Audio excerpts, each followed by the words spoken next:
Joshua Roberts, Reuters. The Unite the Right rally in Charlottesville was ostensibly about protecting a statue of Robert E. Lee.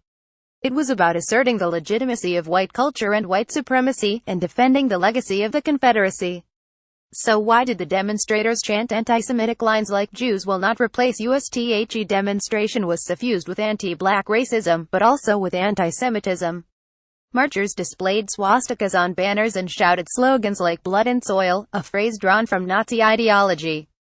"This city is run by Jewish communists and criminal niggers," one demonstrator told Vice News' Elspeth Reeve during their march. As Jews prayed at a local synagogue, Congregation Beth Israel, men dressed in fatigues carrying semi-automatic rifles stood across the street, according to the temple's president. Nazi websites posted a call to burn their building. As a precautionary measure, congregants had removed their Torah scrolls and exited through the back of the building when they were done praying. This is an agenda about celebrating the enslavement of Africans and their descendants, and celebrating those that then fought to preserve that terrible machine of white supremacy and human enslavement, said Jonathan Greenblatt, the head of the Anti-Defamation League, or ADL. And yet, somehow, they're all wearing shirts that talk about Adolf Hitler. For these demonstrators, though, the connection between African Americans and Jews is clear. In the minds of white supremacists like David Duke, there is a straight line from anti-blackness to anti-Judaism. That logic is powerful and important. The durability of anti-Semitic tropes, and the ease with which they slide into all displays of bigotry, is a chilling reminder that the hatreds of our time rhyme with history and are easily channeled through timeless anti-Semitic canards. The University of Chicago historian David Nirenberg has spent his career studying anti-Jewish movements and beliefs. Recently, he spoke to a group of students about anti-Semitism on college campuses. At the end of the talk, I said, I would anti-rush from all this material to thinking that this anti-Semitism is as dangerous as its early 20th century predecessor, he told me. Seeing the images of the Virginia protest, I must admit, I kind of felt otherwise. It certainly made me feel that books and ideas that I had treated as very marginal in our society are not as marginal as I might have hoped. Anti-Semitism often functions as a readily available language for all manner of bigotry, a Rosetta Stone that can translate animus toward one group into a universal hate for many groups. Ever since St. Paul, Christianity and all the religions born from it, Islam, the secular philosophies of Europe, etc., learned to think about their world in terms of overcoming the dangers of Judaism, said Nirenberg. We have these really basic building blocks for thinking about the world and what's wrong with it. By thinking about Judaism in the world sketched by white supremacists, Jews hover malevolently in the background, pulling strings, controlling events, acting as an all-powerful force backing and enabling the other targets of their hate. That's clear in statements made by people like Duke, the former Ku Klux Klan leader who proudly marched with other white supremacists in Charlottesville.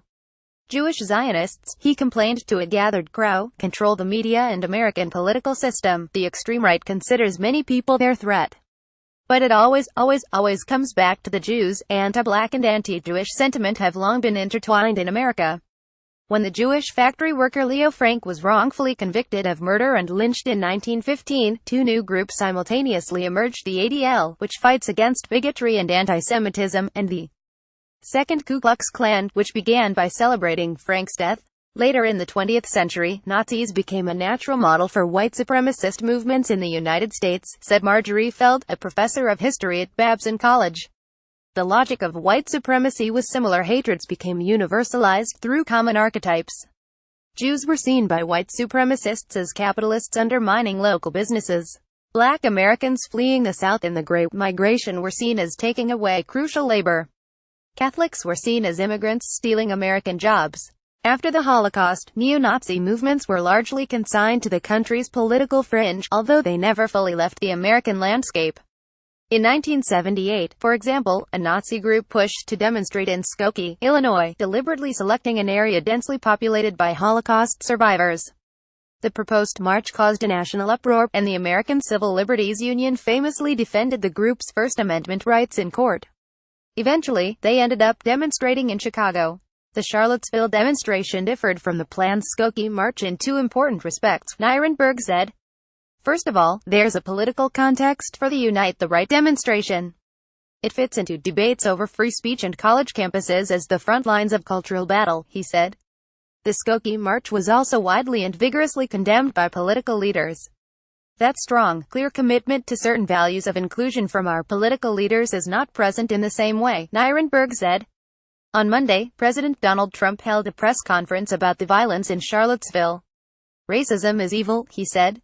Those who cause violence in its name are criminals and thugs, including the KKK, neo-Nazis, white supremacists, and other hate groups that are repugnant to everything we hold dear as Americans. This statement came 2 days after his initial comments on the protests, in which he condemned the hatred, bigotry, and violence on many sides. The suggested equivalence between the white supremacist demonstrators and their counter-protesters shocked politicians and public figures in both parties, who quickly criticized Trump's unwillingness to condemn neo-Nazis and the KKK. It's very clear that the people marching in Charlottesville felt very supported by the shape of the public statements made by President Trump, said Nirenberg. On Tuesday, the president held another press conference in which he reiterated his previous claims, saying, "What about the alt-left that came charging, with clubs in their hands? Do they have any problem? I think they do." Greenblatt argued that the backlash against Trump's comments is not about politics, it's about recognizing a pattern of anti-Semitism. There was the Holocaust Remembrance Day statement that didn't mention Jews, the conspiratorial meme of Hillary Clinton and a Star of David that Trump retweeted during the campaign, the infamous Nazi salute and shouts of "Hail Trump" at an alt-right conference following the election. In the past several days, a number of groups have renewed their calls for Trump to fire Steve Bannon, his chief strategist, in part based on Bannon's role in heading Breitbart, which he called a platform for the alt-right. To people like Greenblatt, these are all signs that, at best, the White House does not take anti-Semitism seriously enough. At worst, the Trump administration indulges bigotry so as not to alienate some supporters. Heck, there's Jewish grandchildren running around the White House, Greenblatt said.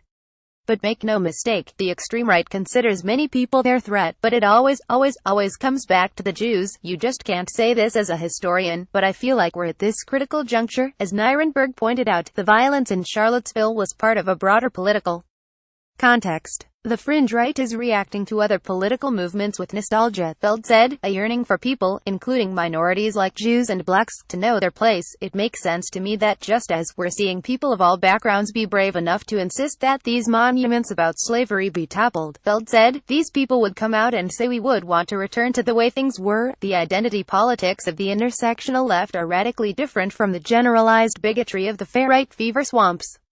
And yet they are in relationship universalized movements that aim to fight oppression against all peoples in all of their identities necessarily invite backlash from those who feel that they're losing their place in society. It would really reduce and impoverish debate to see this example as primarily an anti-Jewish rally, or as entirely an anti-African American rally. It's all those things, said Nirenberg. To the extent that we separate those and claim, no, it's only about my identity, we fail to understand basic aspects of identity politics in the present. Of course there are neo-Nazis in our time. There are those who hate Jews in every time. It's a hatred that easily flickers between the universal and the particular, melding with the similarly particular hatreds of blacks and immigrants and other minority groups. You just can't say this as a historian, but I feel like we're at this critical juncture, Feld said. I don't feel like the world is unsafe for Jews. I really don't, but I do feel like all social groups need to pay careful attention and speak out against what's happening. Like Nirenberg, Feld was trained to look at the images coming out of Charlottesville and see not a freak occurrence, but the echoes of history. God, she said. It's fucking scary.